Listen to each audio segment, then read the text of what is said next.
Welcome to the Cyber Funnel Podcast, brought to you by Amplifyed, where we feature the top minds in cybersecurity.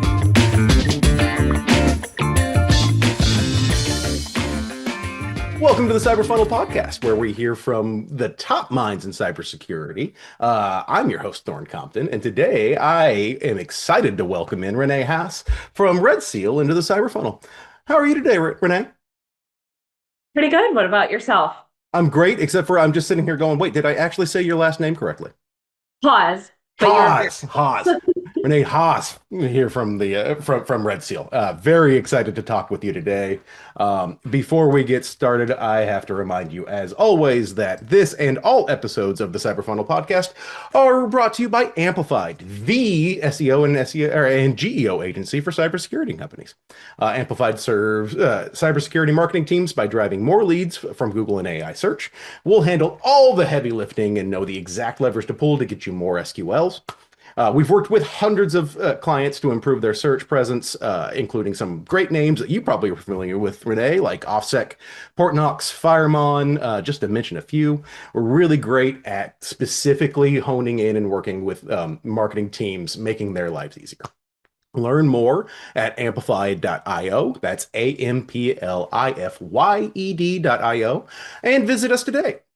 All right. Like I said, I have Renee Haas here, Senior Digital Marketing Manager at RedSeal with us today. We've got a lot to cover today, but first it's time to get to know you a little bit better with the lightning round. Are you ready? I'm ready. All right. You say that, but you never know. No. What was the last book you read, Renee? Well, I'm currently in the process of reading, it's like the, gosh, I'm blinking. The 7 success.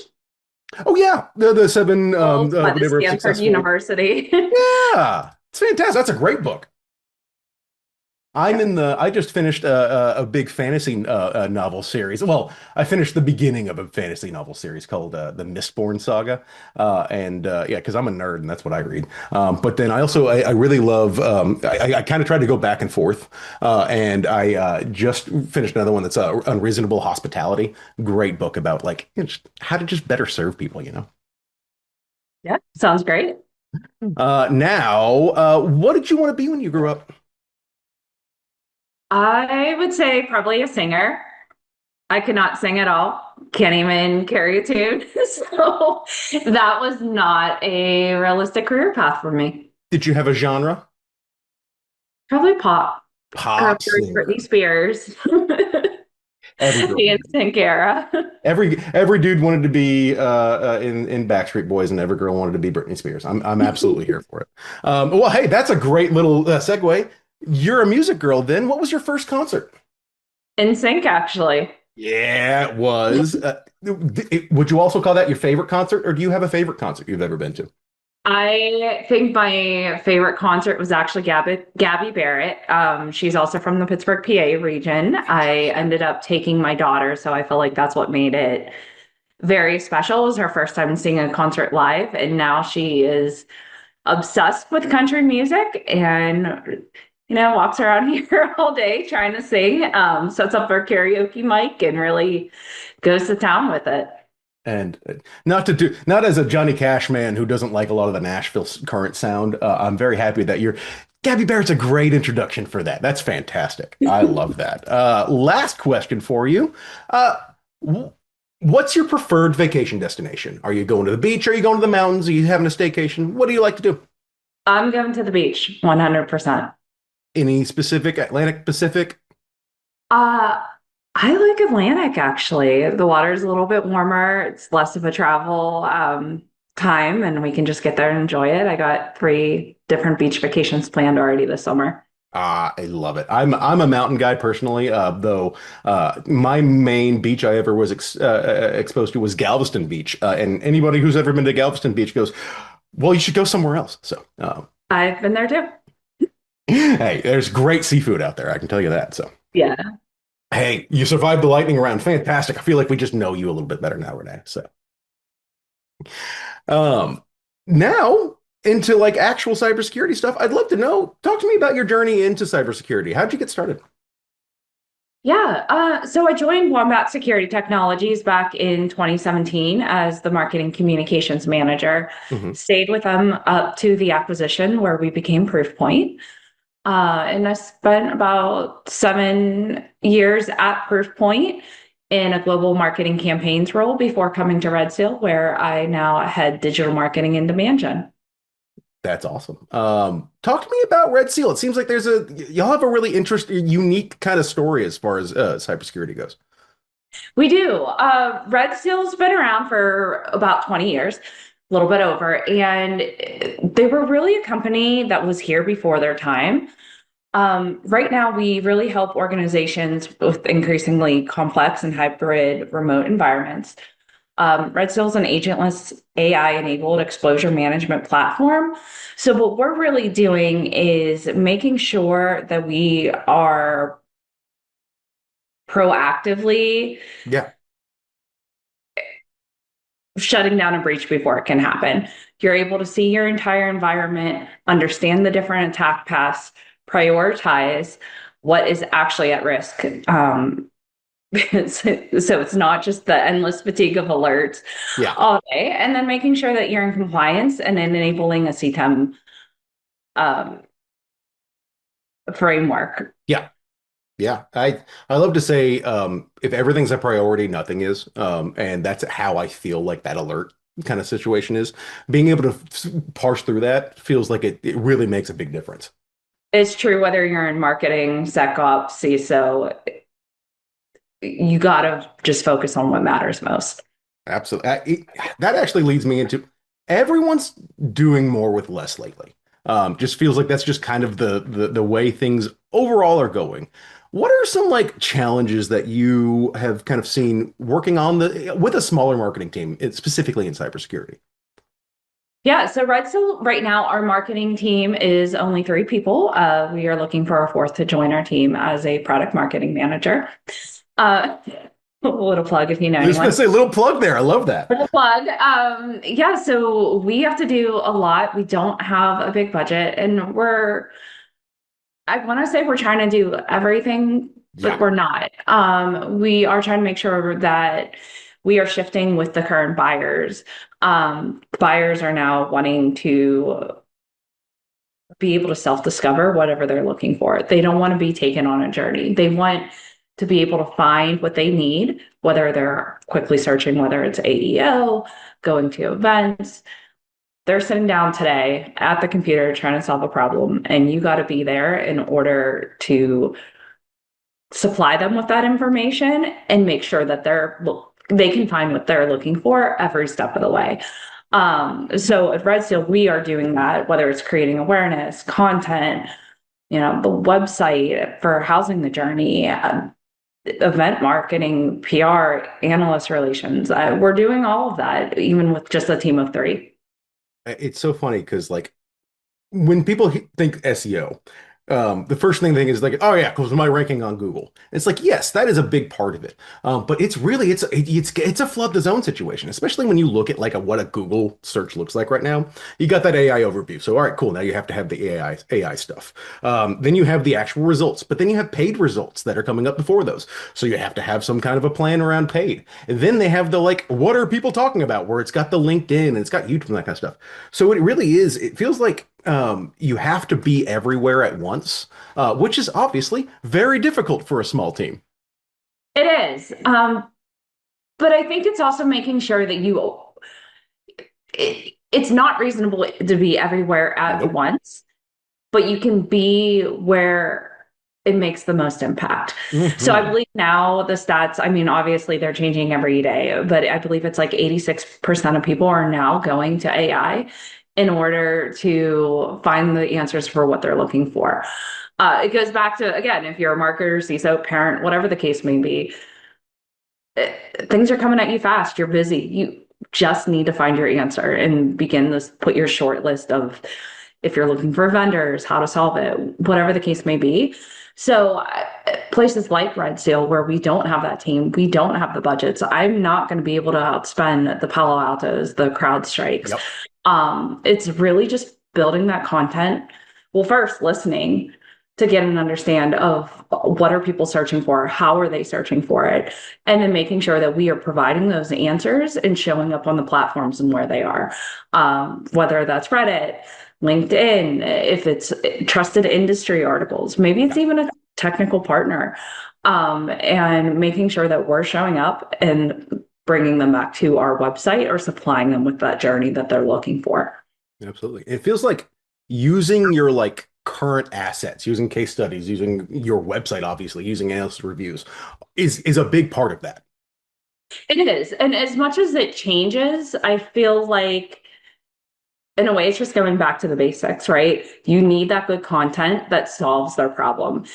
And it might be able to keep the same content you have today, but taking a second look at it, re-optimizing it for the way people are searching. It's not necessarily outdated, maybe putting in new stats, yeah, but you can continuously always use what you have. You don't have to just say, hey, AI came in here, it shifted the way our buyers working. People aren't filling out forms, people aren't doing this, trash it all. No. You don't have to do that. It's really just a matter of seeing what works, taking a look at it, and revitalizing it for how the buyers are searching today. Absolutely, yeah. You don't want a square peg a round hole, but that doesn't mean that you can't shave off some of the sides of the square and turn it into a circle. It's really interesting too, like seeing some of the things that AI is doing, and like actually trying to meet it. Because I like to tell people all the time, LLMs, while they seem like they're really nebulous and you're trying to figure out like, oh, how are they thinking? What an LLM is all just trying to do is they're just trying to provide answers to people. So if you can start to utilize some of those old assets and use them to start answering questions that people are, boom, you're starting to cook with gas. Yeah, and LLMs are pulling from the content that is already out there. It's pulling from websites, it's pulling from the search. So again, it's exactly like that. When you have a small team, if you have an asset that's working great for you, start there. Now, I know events are near and dear to your heart. Are they still useful? Is it still useful to go out there, especially in this day and age of AI where people are feeling kind of impersonal in a lot of things? What is the value of an event? I think events definitely have its place in the marketing mix. I feel like you will have some like RSA that's, we're there, we are there, but it has become a circus and it is difficult for companies like RedSeal to stand out, when, no hate to them, love their marketing, but Torque might have like the grave digger, or Right. I believe they had a My tattoo son would love that. outside. Yeah. If they're trying to sell for 4-year-olds, my son is here for Torque and having the grave digger there. So Yeah, so I mean, we don't have Gravedigger money in our marketing budget. So what we really like to do is, while we are a big part of those events, we are not trying to compete and go louder, bigger, bolder. We really stay to our niche, stay to our message, stay to the storytelling, and finding that persona that we can actually help, and really solve those challenges for. Also, what we will do is, we found that those smaller events, the more niche events, have became better for us. We're seeing better return on investment. Um, just even for example, we like the Synets, CISOs. They're not the CISO audience, which pretty much everybody targets, right? mhm. While they love experiences, they're not the most swaggy audience. They're not, Gartner's even saying, don't bring whole tons of swag. It's not going to give away here. No. So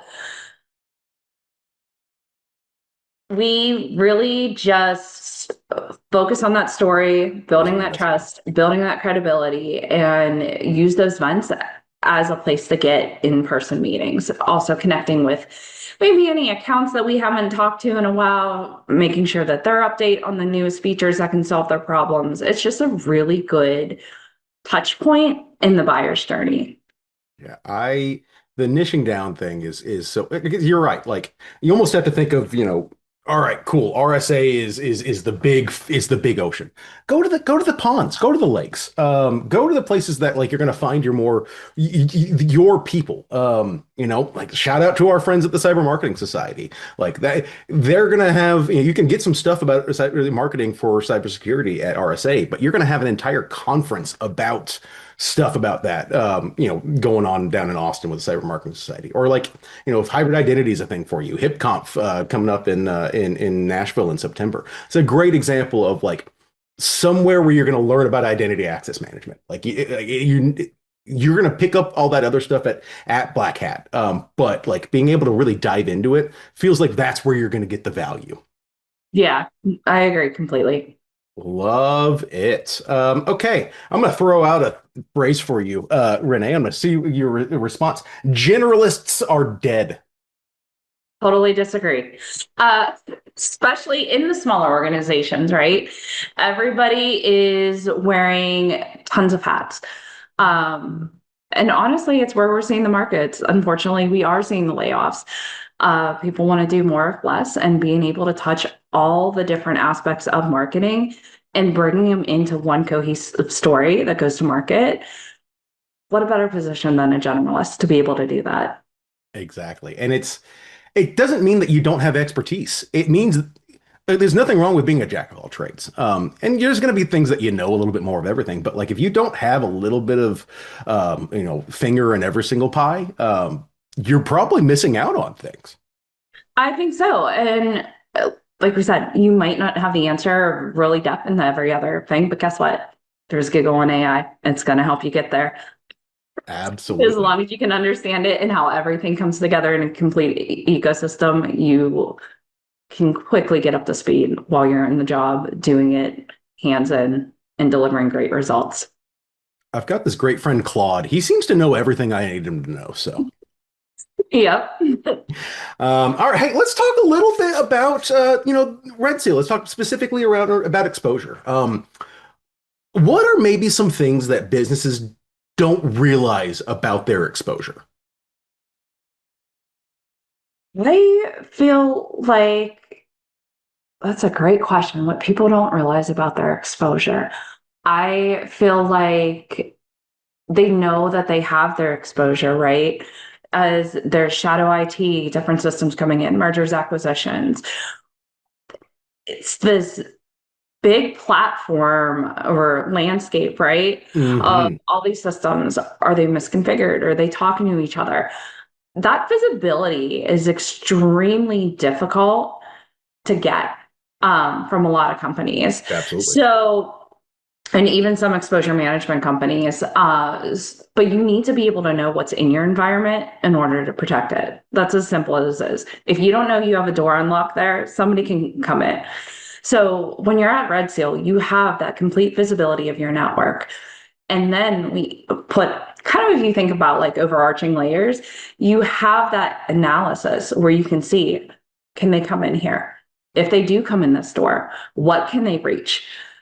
I know we have people, and obviously that we market to, that they'll complain that they went with a vulnerability management system.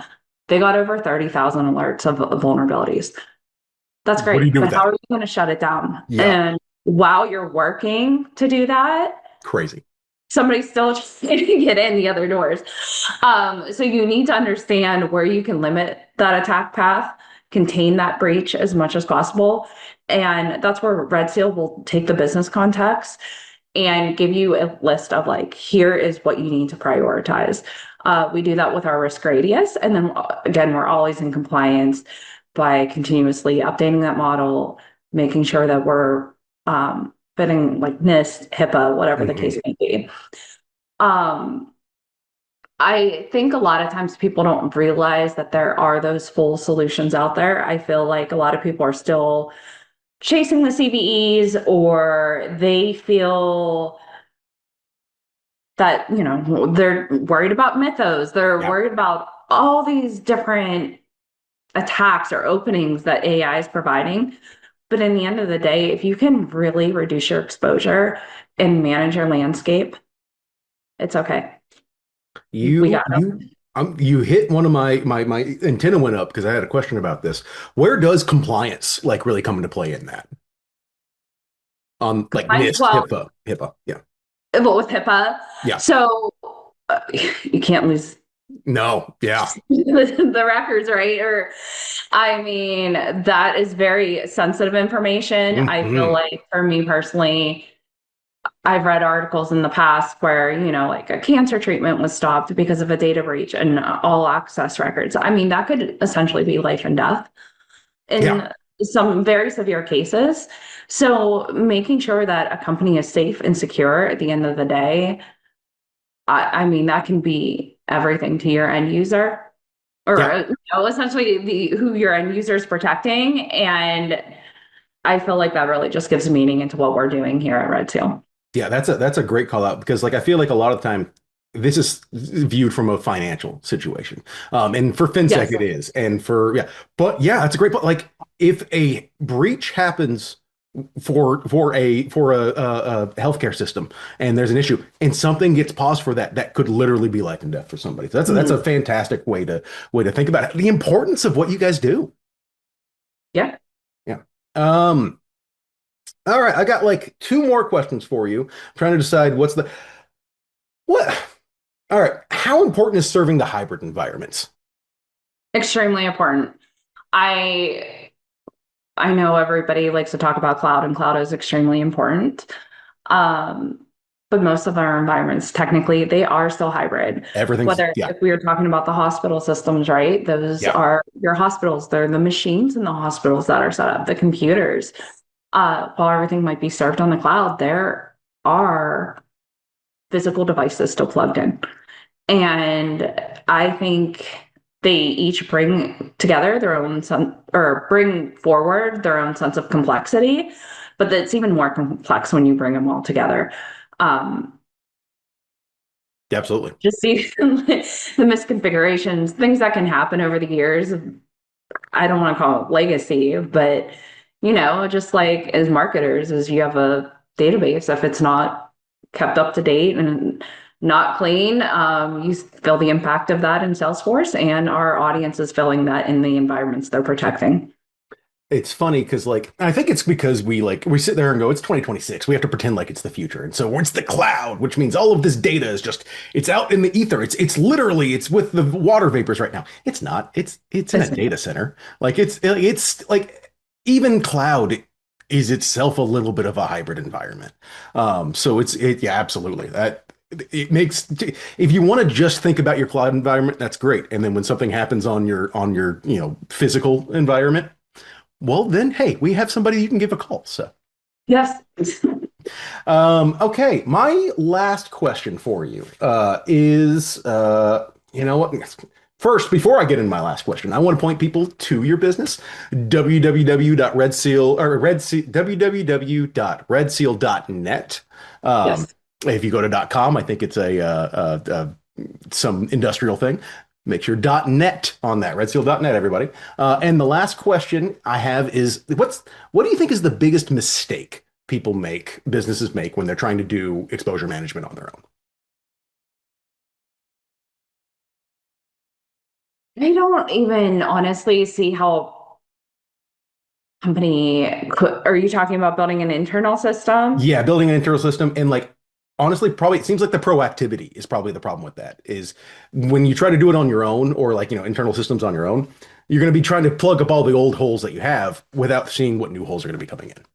Yeah, the visibility is so crucial. I know that that's a part that the full visibility, right? Yes. We're even seeing other vendors, they're not there yet, right? Some of them can't map the networks completely. And it goes back to being able to see everything. If they can't see everything, you cannot protect it. Um, it's also very large, very complex.